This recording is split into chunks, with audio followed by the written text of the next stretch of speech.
Hello dear student, आप सभी का एक बार फिर स्वागत करते हैं अपने इस यूट्यूब चैनल पे। तो आज की इस वीडियो हम लोग क्लास 10th गणित के chapter wise most important question करने जा रहे हैं। ठीक है, ये चैप्टर नंबर आपका 2 है। चैप्टर 1 का मोस्ट इंपोर्टेंट क्वेश्चन मैंने आपको करा दिया है, चैनल में जाकर उसको देख सकते हैं। हमने बताया उसमें कि सिद्ध कीजिए कि अंडर रूट 2 एक अपरिमेय संख्या है। यदि आपने उस प्रश्न को कर लिया है तो आपके 4 नंबर फिक्स हो गए हैं। वो 2 नंबर में भी आता है और 4 नंबर में भी आता है, और 100% 2025 के लिए मोस्ट इंपोर्टेंट क्वेश्चन है कि सिद्ध कीजिए कि अंडर रूट 2 चाहे अंडर रूट 3 यही दोनों में से कोई आएगा ही आएगा। ठीक है, तो उसको जाकर देख लीजिएगा। इस वीडियो में हम लोग चैप्टर नंबर 2 बहुपद के जो मोस्ट वांटेड क्वेश्चन है, ये वाला क्वेश्चन इसको आप कर लीजिएगा और इसी वीडियो में आपका 4 नंबर फिक्स हो जाएगा। इस चैप्टर से यदि प्रश्न पूछेगा तो यही पूछेगा, वरना नहीं पूछेगा। ठीक है, तो चलिए देखिए ये प्रश्न देखिए कितने साल में कितना बार पूछ चुका है। 2024, 23, 22, 20, 18 में पूछ चुका है। ठीक है, तो इस प्रश्न को आपको हल्का में नहीं लेना है और मैं दावा करता हूँ कि आपका 4 नंबर इस वीडियो से फिक्स हो गया। ठीक है, तो चलिए वीडियो को स्टार्ट करते हैं। और वीडियो को स्टार्ट करने से पहले मैं आपको बता देता हूँ कि यदि आप मेरे चैनल को पहली बार देख रहे हैं तो चैनल को सब्सक्राइब कीजिएगा और वीडियो को लाइक और सपोर्ट जरूर कीजिएगा बाबू। इस चैनल के माध्यम से आपकी सभी सब्जेक्ट की तैयारी बिल्कुल मुफ्त और पूरे 95+ दिलाने का ये चैनल गारंटी देता है आपको। ठीक है, चलिए वीडियो को स्टार्ट करते हैं और मैं आपको बताता हूँ। पहला प्रश्न क्या है, इसमें जो प्रश्न है इससे बाहर नहीं जाएगा, ये वाला प्रश्न से बाहर नहीं जाएगा चैप्टर 2 से। ठीक है, कह रहा है कि द्विघाती बहुपद इतना x² + 7x + 10 के शून्य ज्ञात कीजिए। सबसे क्या ज्ञात करना है आपको? शून्य ज्ञात करना है। पहला क्वेश्चन हो गया। और शून्यकों तथा गुणांकों के बीच संबंध की सत्यता की जांच करनी मोस्ट इंपोर्टेंट क्वेश्चन है। 24, 23, 22 और 20, 18 में तहलका मचा चुका है। ठीक है, 2025 में भी तहलका मचा देगा। ठीक है, चलिए एकदम आराम से बताते हैं, कोई भी दिक्कत नहीं होगा। अगर नहीं समझ में आएगा तो आप कहिएगा कि नहीं समझ में आया, लेकिन पूरा वादा है कि यदि आपने 5-6 मिनट इस वीडियो को देख लिया है तो आपको प्रश्न समझ में आ जाएगा और 4 नंबर फिक्स हो जाएंगे। ठीक है, चलिए कह रहा है कि द्विघाती बहुपद का, ठीक ना, तो द्विघाती बहुपद का लिख लीजिए x² + 7x + 10। इसका क्या क्या ज्ञात करना है? शून्य। शून्य का मतलब होता है एक्स का मान। किसका मान? एक्स का मान ज्ञात करना है। किसका मान ज्ञात करना? एक्स का। ठीक, तो इसको क्या रखिए? 0 बराबर रख दीजिए। किसको बराबर रख दीजिए? 0 बराबर रख दीजिए। ठीक है, अब यहाँ से गुणनखंड विधि लगाना है। गुणनखंड विधि आपने पढ़ा होगा जिसमें आप एक्स का मान निकालते हैं। ठीक ना, तो गुणनखंड विधि कैसे करते हैं? जो अंतिम वाला पद होता है इसका गुणा हम किससे कराते हैं? जो एक्स का गुणांक होता है, x² गुणांक होता है। किससे गुणा होता है? x² का। x² गुणांक क्या है? कुछ नहीं तो 1 है।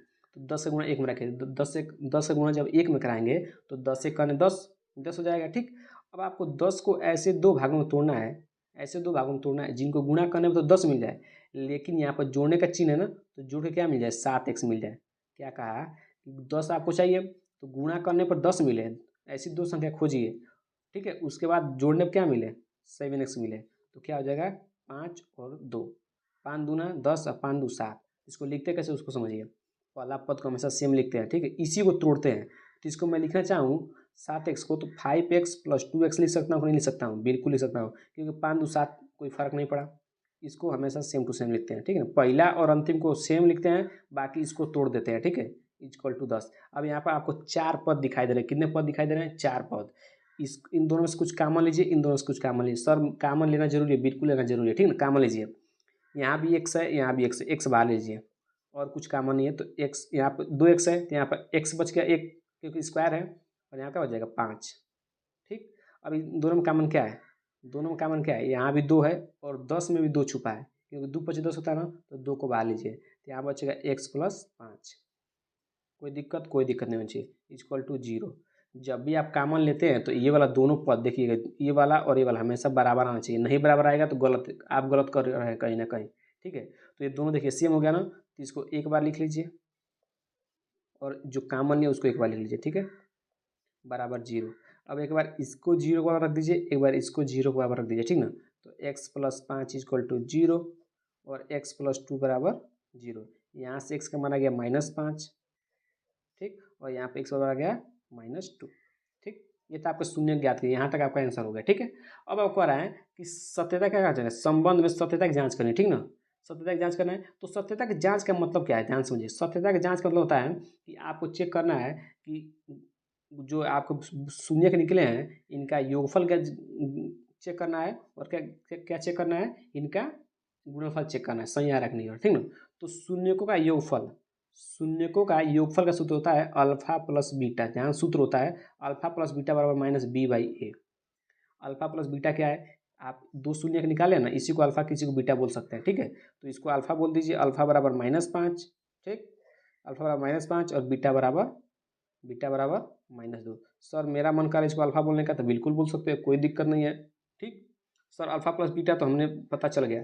सर ये बी वाई क्या है, बी वाई है, ये बी वाई क्या है बाबू, यहाँ पर जब आप इसका तुलना करेंगे, जो आपको बहुपद दिया है ना x² + 7x + 10, इसको आप किससे तुलना करेंगे, जब आप इसको इससे तुलना करेंगे, ध्यान देखिएगा यहाँ पर ax² + bx + c, जब आप इसका तुलना इससे करेंगे तो यहाँ पर a का मान क्या निकलेगा, a का मान 1 निकलेगा, क्योंकि x² गुणा कुछ नहीं तो 1 है। b का मान क्या निकलेगा, b का मान 7 निकलेगा और c का मान क्या निकलेगा, 10 निकलेगा, ठीक। हमने तुलना कर दिया, क्योंकि द्विघाती बहुपद का क्या होता है, बहुपद का क्या होता है, मानक रूप होता है, ठीक ना। अब बस आप मान रख दीजिए और चेक कर लीजिए, ठीक ना। अल्फा का मान क्या दिया है, -5 प्लस बीटा का मान दिया है -2, ठीक है, इक्वल टू माइनस है। बी का मान क्या दिया है, बी का मान क्या निकालें 7, ए का मान क्या दिया है 1, ठीक। अब इसको जब सॉल्व करेंगे तो -7 इधर आएगा, -7 इधर भी है, देखिए दोनों बराबर आए नहीं आ गए, शून्यकों का योगफल दोनों बराबर आ गए, तो इसी को बोलते हैं सत्यता की जांच, ठीक ना। अब ये तो हो गया योगफल, अब निकालिए गुणनफल। शून्यकों का गुणनफल सूत्र होता है अल्फा इंटू बीटा बराबर c/a। ये दोनों सूत्र याद रखिएगा, ये दोनों सूत्र क्या रखना आपको याद रखना है, शून्यकों का योगफल बराबर होता है अल्फा प्लस बीटा बराबर -b/a और शून्यकों का गुणनफल बराबर होता है c/a, ठीक है।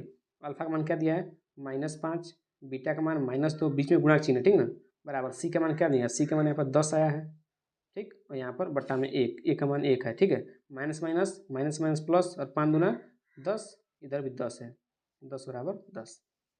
ये कितना आसान है इस, ठीक है। तो ये दोनों पक्ष बराबर रखने आ गए, इसे बोलते हैं सत्यता की जांच। सत्यता की जांच मतलब होता है कि जो आपने शून्य का निकाला है क्या वो सही है कि नहीं है, तो इसे जांच करते हैं, ठीक है। तो यहाँ पर लिख दीजिएगा जांच, सत्यता की जांच ऊपर आप लिख दीजिएगा, ठीक है। आपका पूरा फुल नंबर इससे मिल जाएगा। ये प्रश्न लॉन्ग में भी आते हैं, 4 नंबर से कम नहीं आएगा, आएगा तो 4 नंबर या 6 नंबर, ठीक है। और इस चैप्टर से, इस प्रश्न से बाहर नहीं जाएगा, ये चैप्टर इस प्रश्न के लिए बहुत ज़्यादा जरूरी है, ठीक है। तो आपको आशा करते हैं कि सभी प्रश्न अच्छे समझ में आ गए होंगे, ये वाला प्रश्न अच्छा समझ में आ गया होगा। यदि प्रश्न अच्छा समझ में आ गया होगा बाबू, तो वीडियो को लाइक कीजिएगा और चैनल सब्सक्राइब जरूर कीजिएगा और सपोर्ट जरूर कीजिएगा बाबू, ठीक है।